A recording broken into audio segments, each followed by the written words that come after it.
Cette émission est une présentation de Luc Berthold, partenaire des gens d'ici.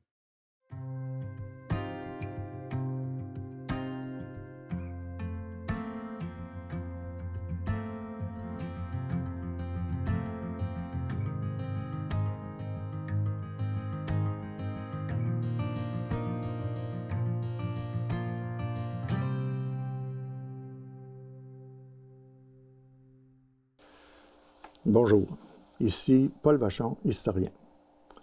Dans la capsule que nous allons voir maintenant, nous allons aller encore une fois vers la course à l'armement, mais cette course à l'armement, c'est le nucléaire, les armes de destruction massive. C'est un concept illogique parce qu'elle va à l'encontre de nos valeurs, évidemment, de vie. On veut tous vivre. Mais on a ouvert la boîte de Pandore en 1945, alors il faut vivre maintenant avec, en espérant bien sûr qu'on n'utilisera jamais ces armes-là. Le nucléaire, je l'appelle aussi l'horrible vérité, parce qu'il faut en parler. On ne peut pas en parler dans notre quotidien, ça n'a tellement pas de sens, mais on a une menace, une épée de Damoclès au-dessus de nos têtes. Depuis 1945, d'ailleurs, il y a eu des occasions, puis on en reparlera à quelques reprises où on a failli avoir une guerre nucléaire. Aujourd'hui, la situation mondiale est telle qu'on peut être inquiet. Mais espérons que le bon sens va prévaloir. Alors, en 1945, on découvre la bombe atomique. Il y a des expériences qui sont faites dans le désert d'Alamogordo, ce qu'on appelle le projet Manhattan. Le dirigeant civil, c'est Robert Julius Oppenheimer. On va tester la bombe atomique, la bombe A, dans le désert d'Alamogordo.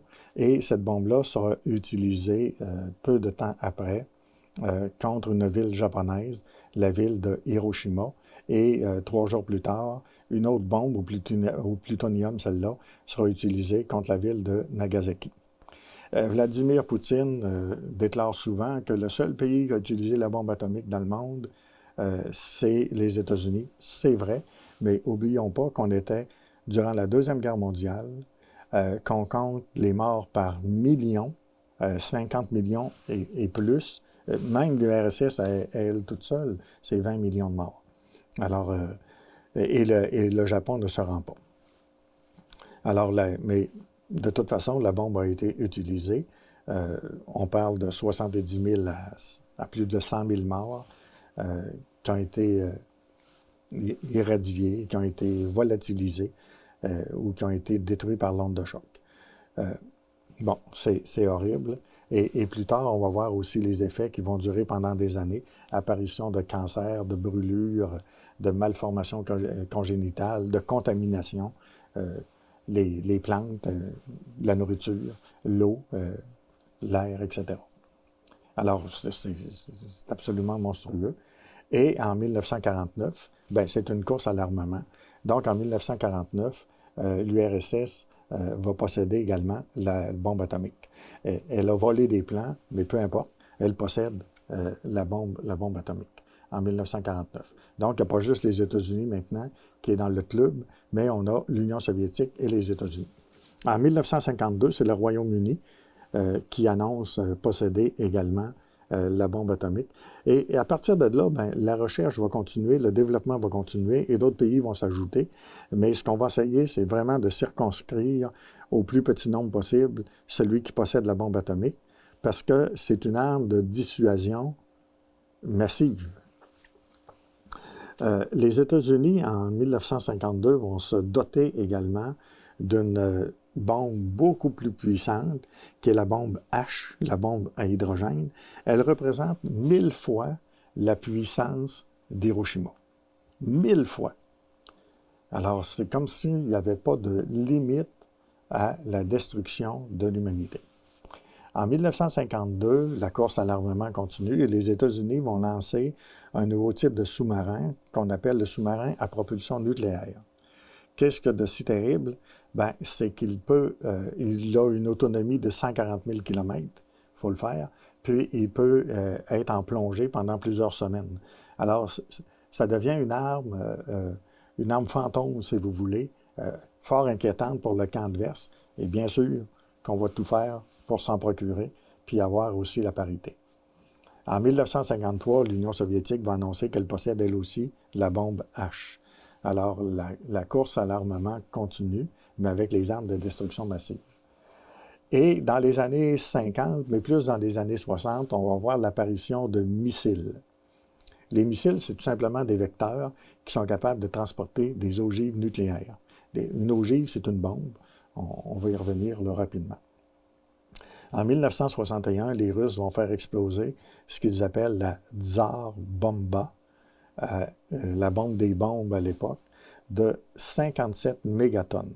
Ça représente 3125 fois la puissance d'Hiroshima. Hiroshima sert maintenant de mesure étalon. Comme c'est la seule place avec Nagasaki qui a été bombardée, et comme on connaît les effets ont été étudiés, l'aire de dispersion, etc. Alors, à ce moment-là, on peut comparer les armes qu'on a aujourd'hui avec les dégâts d'Hiroshima pour dire, ben, c'est 10 fois Hiroshima, c'est 1000 fois, c'est 3000 fois Hiroshima. Comme si c'était nécessaire. En tout cas.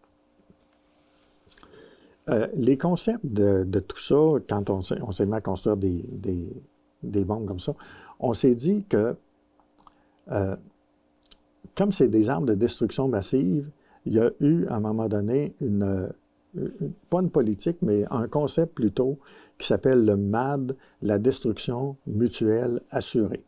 En fait, les deux camps réalisent qu'avec les armes qu'ils ont, que s'ils les utilisent, ben l'autre va également les utiliser, et l'effet va être qu'il n'y aura pas de gagnant, mais qu'il y aura des perdants, c'est-à-dire qu'on va s'anéantir l'un et l'autre, une destruction mutuelle assurée. Je t'assure que tu vas mourir si tu utilises contre moi ces armes-là.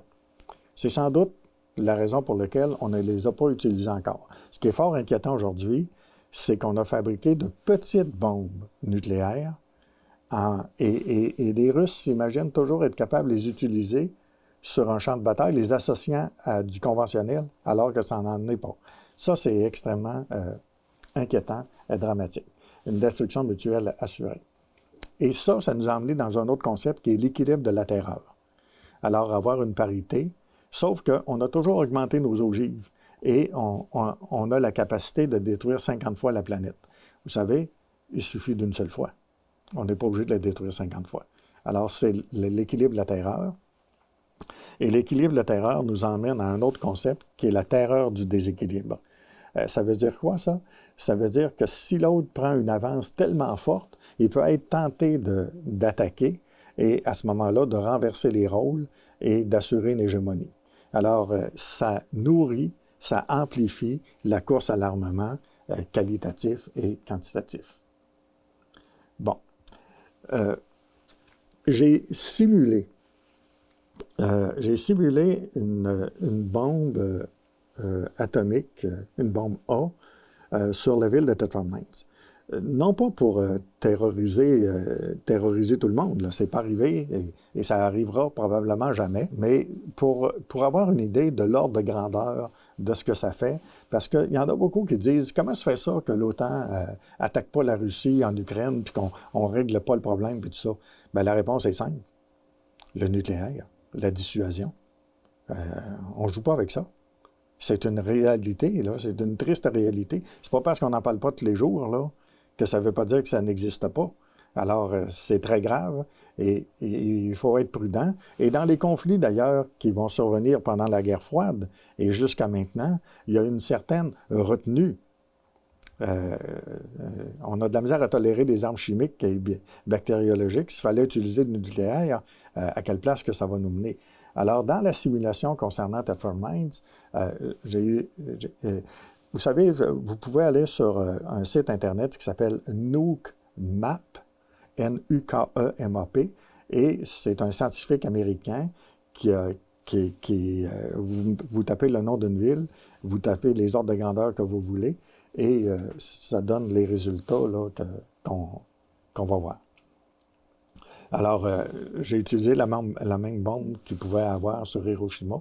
Et qu'est-ce que ça donne? Bien, évidemment, l'épicentre, c'est-à-dire le centre-ville, c'est une destruction à 100%. La volatilisation des bâtiments, des humains, etc. Là, il n'y a plus rien qui existe là. Sur une distance de 1/10 de kilomètre. C'est pas très grand, là. Mais écoutez, c'est une destruction massive. Là. Il n'y a plus rien. Il n'y a plus rien. La chaleur est de 4000 degrés.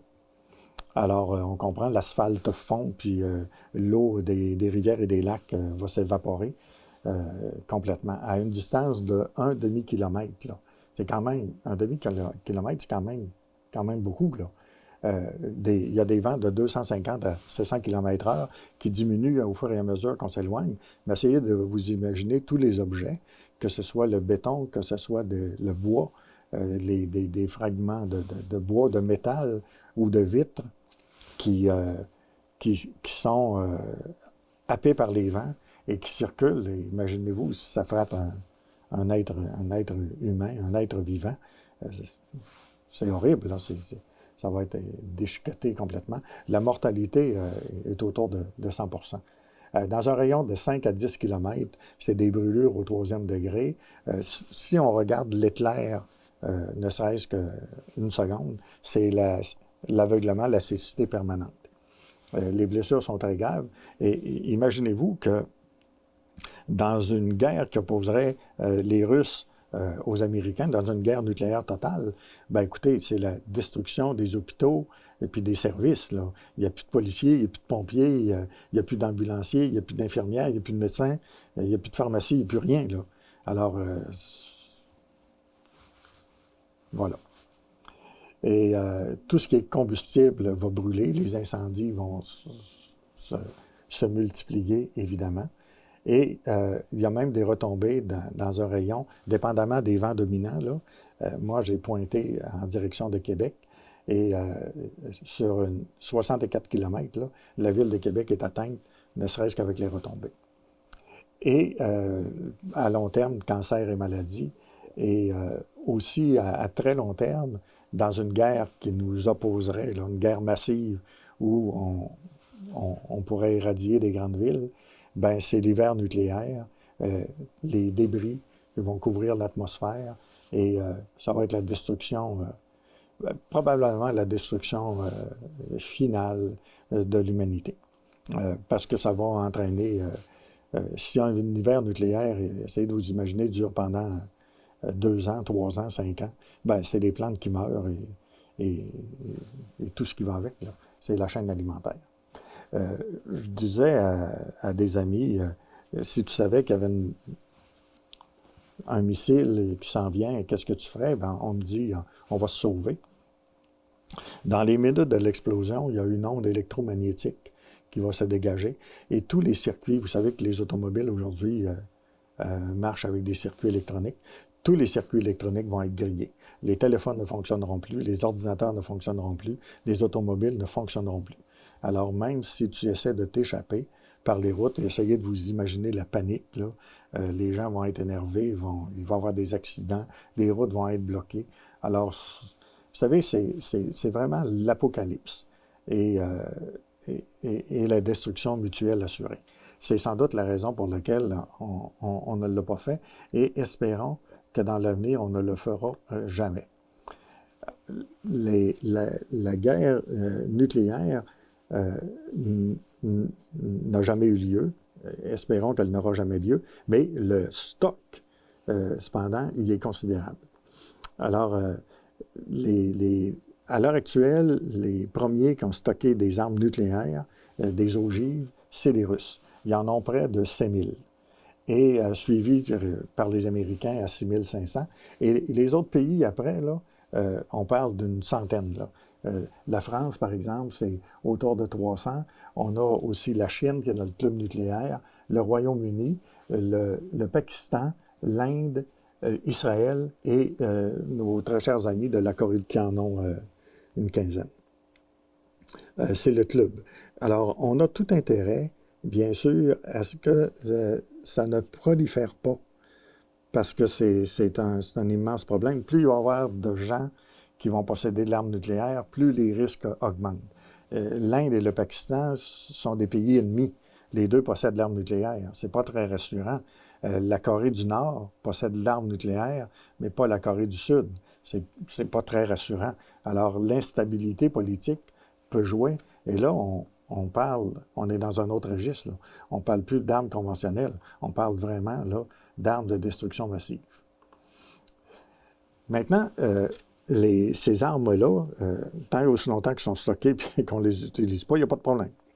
Ce serait mieux pas d'en avoir, mais on en a. De quelle façon elles sont transportées? Bien, elles sont transportées dans les années 50. Elles étaient transportées par des bombardiers à long rayon d'action, des bombardiers stratégiques. Ça existe encore aujourd'hui, mais aujourd'hui, c'est beaucoup plus raffiné. On parle davantage de missiles. Et parmi les missiles, écoutez, il y en a une panoplie. Des missiles de croisière, des missiles intercontinentaux, etc. Nous, on va s'arrêter à deux sortes de missiles. Mais il y a des missiles à courte portée, moins de 1000 km, les SRBM. Puis il y a des missiles à moyenne portée, puis des missiles à longue portée, les ICBM. Qu'est-ce que ça veut dire, ICBM? C'est Intercontinental Ballistic Missile. Alors, c'est des missiles à très longue portée, de 3000 à 5000 km.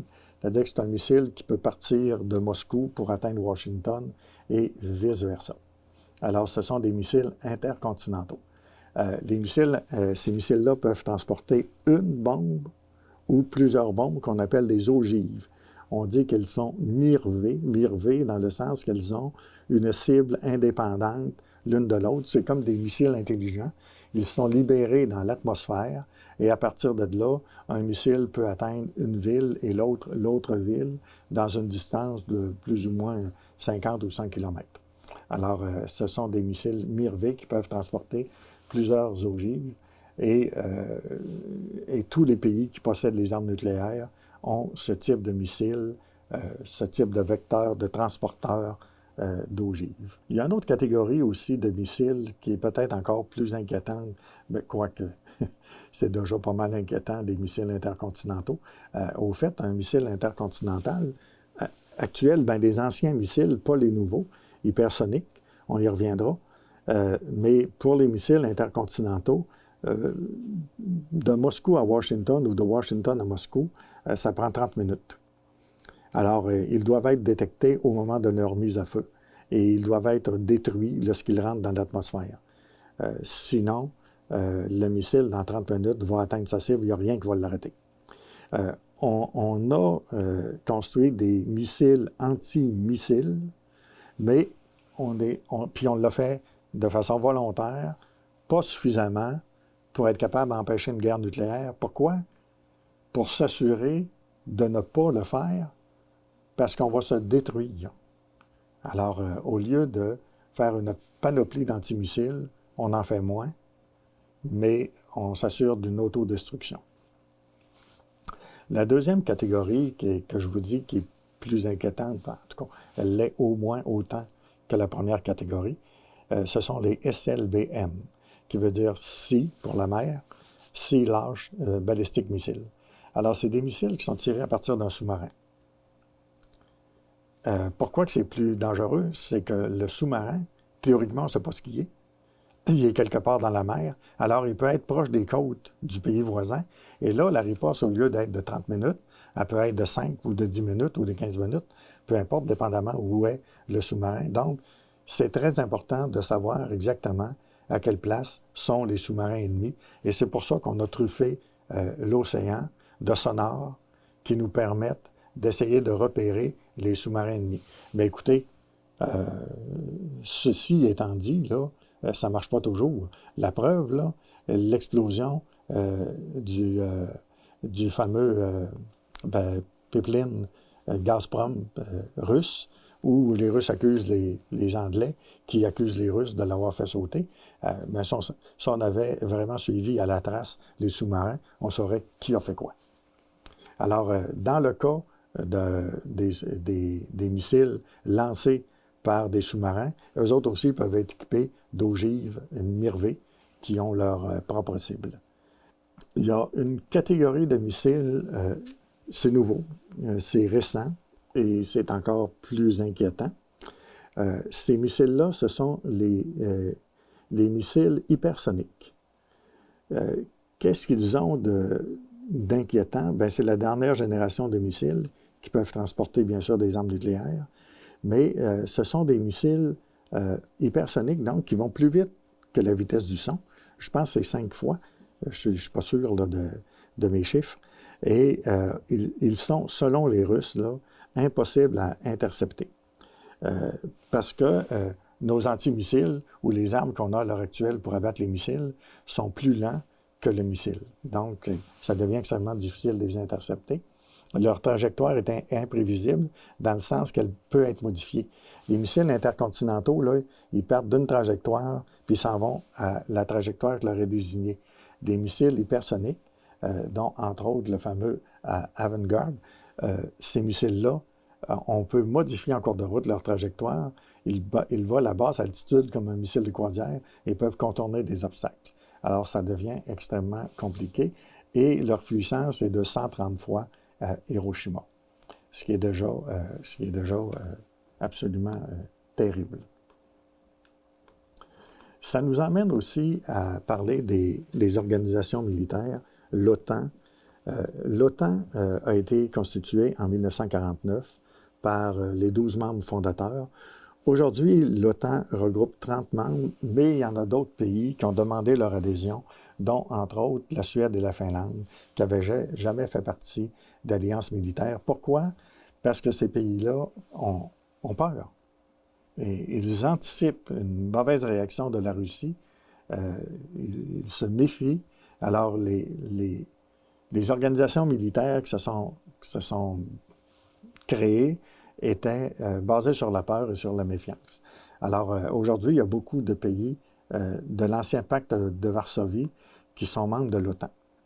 Et on peut les comprendre parce qu'ils n'ont pas été dans la Fédération russe par choix, mais par contrainte, et ils ont été maltraités. On verra ça plus tard. En réponse à l'OTAN, la Russie a créé le pacte de Varsovie, qui était 8 membres fondateurs, dont la Russie qui dirigeait tout. Elle a même utilisé le pacte de Varsovie contre ses propres membres.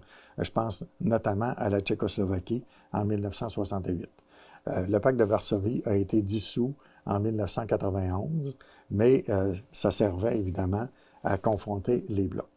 Il y a eu d'autres traités également qui ont été faits, mais qui, à toute fin pratique, étaient plus des traités sur papier, comme l'OTAS, qui était l'Organisation du traité de l'Asie du Sud-Est, le CENTO, qui comprenait l'Iran, l'Irak, l'ENZUS, etc. C'est les États-Unis qui faisaient des traités, toujours dans la politique du containment, contenir la Russie, mais ce n'est pas des traités qui ont été très sérieux. Je vous dirais qu'un autre alliance qui est, elle, assez sérieuse, c'est le NORAD. Le NORAD a été créé en 1957 et c'est un système d'alerte à partir de radars. Et on en avait un ici dans la région, basé à Saint-Sylvestre, le village voisin, le mont Sainte-Marguerite, qu'on appelle souvent le mont Radar. C'était 44 stations radar qui étaient dans le sud du Canada. Pour les Américains, c'était le nord, mais c'était quand même dans le sud. On appelait cette ligne-là la ligne Pine Tree. Elle a été déplacée plus tard avec la Mid-Canada Line. Alors, on a remonté beaucoup plus au nord la ligne d'alerte et elle était composée de 124 radars traditionnels qui étaient beaucoup plus au nord afin de prévenir les attaques de bombardiers qui arriveraient par le pôle Nord. À l'époque, on n'avait pas de missiles. Lorsque les missiles sont apparus, on a repoussé encore une fois la ligne de défense encore plus au nord, qui s'appelle la ligne DEW, qui veut dire Distant Early Warning System, et qui est dans le Grand Nord canadien, l'Alaska, le Groenland, l'Islande. C'est des stations radar proches du cercle arctique, encore une fois, pour prévenir, pour détecter les attaques de bombardiers ou de missiles. Puis aujourd'hui, elle est remplacée par le North Warning System. Ce sont des radars trans-horizon, au-delà d'horizon, qui peuvent lire. C'est plus des stations où il y a quelques militaires, quelques techniciens qui sont là. En fait, on pourrait dire que le Canada revendique l'Arctique, mais ne l'occupe pas. Mais la base du NORAD est aux États-Unis, ça s'appelle Colorado Springs, sous les monts Cheyenne. Elle est à 600 mètres sous terre. Les portes blindées de 25 tonnes se ferment en quelques secondes. Elle peut résister à une explosion de 5 mégatonnes, puis elle est à l'abri des impulsions électromagnétiques. Les Russes ont répondu à ça en créant une base qui est tout à fait récente, qui s'appelle Trifle Arctique. Et les Russes sont installés maintenant en Arctique, à 600 km du pôle. Ils ont installé une base importante, 150 militaires qui sont là de façon permanente. C'est une ville autonome. Pourquoi? Parce que la Russie entend profiter du changement climatique pour imposer sa force dans la mer Arctique et contrôler le trafic maritime qui se fera là lorsque les glaces vont disparaître afin de contrôler tout le commerce qui va passer par le nord parce que la route va être beaucoup plus courte. L'Arctique va devenir un nouveau territoire contesté, un nouvel objet de tension et de guerre. Merci beaucoup. À la prochaine.